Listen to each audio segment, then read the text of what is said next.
Hi everybody, it's Carrie from Must Love Travel, and today I'm here to chat with you on Disney theme parks. So this edition of Let's Talk Travel will be on Disney World and a little short segment on Disneyland. But before we get into that, I just wanted to greet you with something a little different, and that is my lovely fascinator. I'm wearing a fascinator because today is the first day of Royal Ascot, and depending on what enclosure you're sitting in, ladies are required to have some type of headwear, whether it is a fascinator like this or a full hat. There's also some other dress guidelines. It is pretty funny if you go online and check it out. You'll see things from pant lengths to shoulder coverings and things like that. But fingers crossed for Royal Ascot 2021 that I'll actually be able to attend my first one. So in the meantime though, let's talk a little bit between ourselves. What's going on with you guys? I can tell you, you know what? I think I found some words that I'm just sick of hearing and everything that's going on with the COVID-19. And those words are new normal and fluid and complex situation. So that's been used to describe a lot lately, and I really think we're just overusing it at this point. And there's no need to. I don't know whether this is really going to be a new normal, if it's going to be temporary. I don't even know that it's normal. So it's just a couple things I thought I'd share with you. I'm just tired of hearing those words. But in other news, and with that, I mean Disney parks, there's a lot of information out there, and I thought what I would do is just go over what we currently know, because there's a lot of rumors that fly around, and if you aren't really looking carefully at your sources, you might be getting misinformation. So let's dive right in. What do we know for a fact? Well, for a fact, anybody visiting the parks once they do reopen will be required to wear a face mask. Again, this isn't new news. Anybody ages 2 and above will need some type of face covering to cover the nose, to cover the mouth. Costume masks and veils are not appropriate and are not allowed per the costume guidelines for visiting the parks. And you'll also have a temperature screening, again 100.4 degrees Fahrenheit. You must be under that in order to be admitted to the parks. You can expect that there'll be hand sanitizing stations throughout the parks and things like that, and you'll be encouraged to wash your hands quite frequently. So all of that we know is something that's going on. I talked about it in last week's episode with the Universal and SeaWorld resorts. That's not new news for us in terms of what we can expect. But there are some other things to be aware of, so I'm going to put some screens up to show you so that you can have a look at them while I talk through. So let's start in. We're going to start off with Disneyland California. It was just recently announced that the downtown Disney district there, which is the shopping and dining district, will begin opening on July 9th. Pending state and local government approval, the Disneyland Park and Disney's California Adventure Park plans to reopen on July 17th. As far as the hotels are concerned, for those of you familiar with Disneyland Resort, there are 3 Disney-owned hotels, so 2 of the 3 are going to be planning to reopen, and that's Disney's Grand Californian Hotel and Spa and Disney's Paradise Pier. So it's really their top-tier hotel, which is the Grand Californian, and then their entry-level hotel, which is Paradise Pier. The Disneyland Hotel is not set to reopen as of right now. That's really all the information that we have at the moment. Again, this was just announced, so we'll check back with that and see what happens, but that's all I have for that right now. Now that we've talked briefly about Disneyland Park in California, let's move over to Florida and the Disney World parks. Obviously, the Walt Disney World Resort is a huge complex, and there's a lot going on. We could talk about that till the cows come home, as they used to say when I was little. So I think what we're going to do is cover some of the major highlights, and at the end of this video, I'm going to provide you some links where you can go and read further and just dive into the information. If you have any questions, though, you can always feel free to contact me. I'm happy to talk about any destination with you. So, what do we know about the Disney World Resort? Well, the Magic Kingdom and Animal Kingdom parks are set to open on July 11th, followed shortly thereafter by Hollywood Studios and Epcot, which are set to open on July 15th. Now, one of the big things we're going to see in Epcot is when it reopens, the cultural representatives that you would typically see from the different countries will not be working in World Showcase. And that's just due to travel restrictions right now. So World Showcase will be staffed by Disney cast members instead. What else can you look forward to? Well, we've already talked about masks and temperature screenings, things like that. One of the big changes that's happening right now is you used to make dining reservations 180 days in advance. That's right, 6 months before you attended Walt Disney World, you were going to figure out where you wanted to dine. So I'm happy to tell you that that window has been shrunk, and it's now 60 days prior to arrival you can make dining reservations. This is in keeping with their Disneyland policy, and really I find it great for you guys because who really wants to plan dining 6 months in advance? I mean, really. It makes it a lot easier for you guys, and we can always discuss your dining reservations, so no need to worry about that.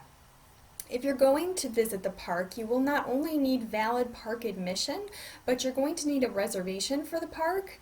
And if you want to dine in a park, you're going to need not only a dining reservation that's confirmed, you'll need a park reservation that's confirmed, and you'll need valid admission to the park. So those are definitely some new things there.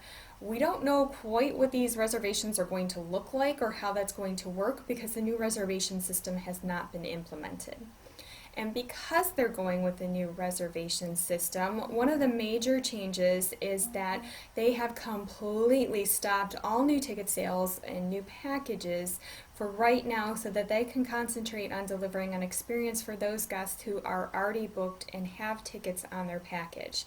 So we don't have any kind of dates yet as to when they will open up ticket sales.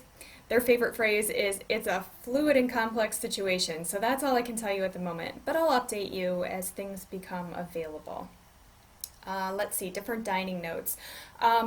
Self-service items, so any kind of the toppings, bars, and things that you were used to, like Pecos Bill, let's say, in the Magic Kingdom, those are not going to be available. Anything like that would be served to you by the cast members, so just keep that in mind, and frankly, I think that's way better, especially if it's been a busy day in the parks. I'd rather have somebody dishing it out to me than having everybody, after they've been everywhere, getting it for themselves. So again, definitely think that's a good idea. Scannable menus. Scannable menus was another new thing that'll be introduced, and I'm sure some of you actually may be seeing this around where you live. So when you walk into a quick service location at the Disney World Resort, you'll notice that up on the wall you have the menu up there. That's not going to change.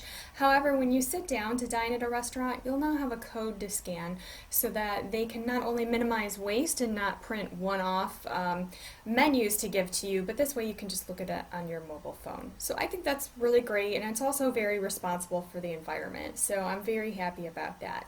From there, let's dive into some slides because I have a lot to share with you. So moving on. Ahead of the Disney parks opening in July, the Walt Disney World Resorts, at least a selection of them, will open on June 22nd for those who might like to visit but not go into the parks.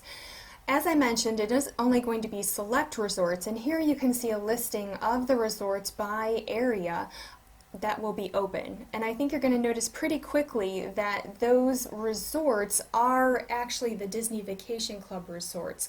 So some of my favorites over in the Magic Kingdom area, I do like Bay Lake Tower. I think the views are pretty neat from there. You can usually go with a theme park view or a lake view. And of course, one of my favorites again is always going to be the Wilderness Lodge. That was one of our first deluxe resorts that we stayed at, so that holds a special place in my heart. Over at Animal Kingdom in the Hollywood Studios area, Disney's Animal Kingdom Kidani Village. I love Kidani Village, especially the one-bedroom villas over there. Those are awesome. The bathroom is so huge you could put another bed in there. Then in Epcot you have the Beach Club villas and Boardwalk villas, and finally Over at Disney Springs area, you have Old Key West and Saratoga. So again, those are the resorts that'll be opening as of June 22nd, and for the foreseeable future, those will be the resorts that you'll be able to stay at. Looking specifically at the resorts themselves, you'll notice that club level service will be unavailable for this time period. Deliveries will only be made to occupied rooms, and the in-room celebrations will not be available either. Really what they're trying to do is minimize the number of times that someone would be going in and out of your room, and that's obviously for your protection and for cast member protection as well. Going along with that, the light cleaning service that you'll get, it's not going to be your typical daily housekeeping, but a light service every other day, and you can also choose to decline this service as well if you wish.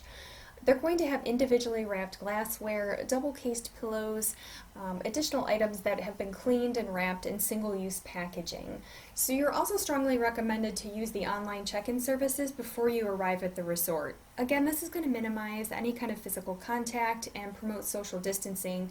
You'll be able to go directly to your resort room once you've been notified that it's available. And then at the end of your stay, you'll be automatically checked out of your rooms. So little tip there, be sure you bring your bags down to Bell's Services before you leave your room on that last day. They'll hold them for you. What else can you expect? Well, shipping services are unavailable, and what that means is some people like to ship things to the resort and have the resort hold them for when they arrive. That's not going to be available right now.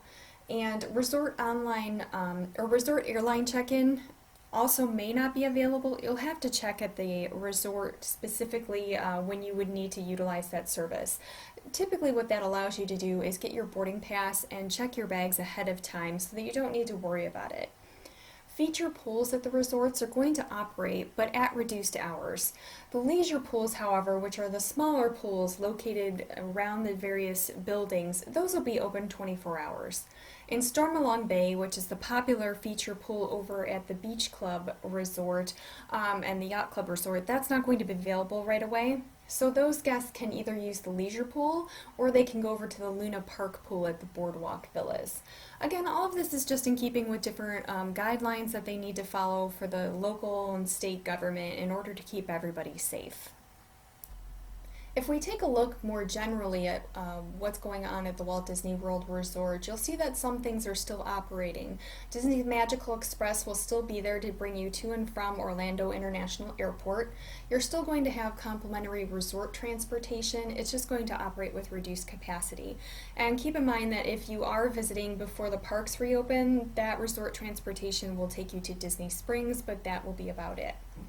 Pin trading can still be done. It's just going to be done through the use of pin boards that you may be familiar with at select locations. Mobile food ordering is highly recommended. This helps with physical distancing and less contact. So definitely be sure that you have the My Disney Experience app downloaded and that you know how to use the mobile order service.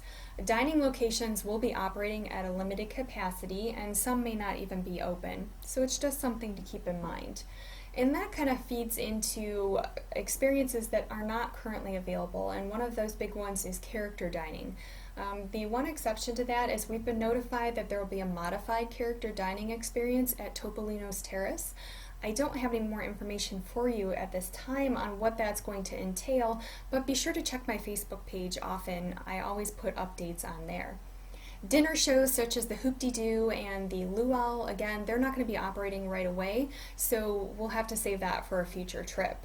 Dining plans, if you had one, they're being removed from all the packages, and it kind of makes sense. You know, Disney wants you to have the best possible experience, and if you have a lot of people with dining plans, you're creating an expectation that they just can't meet when they have a limited capacity at different restaurants.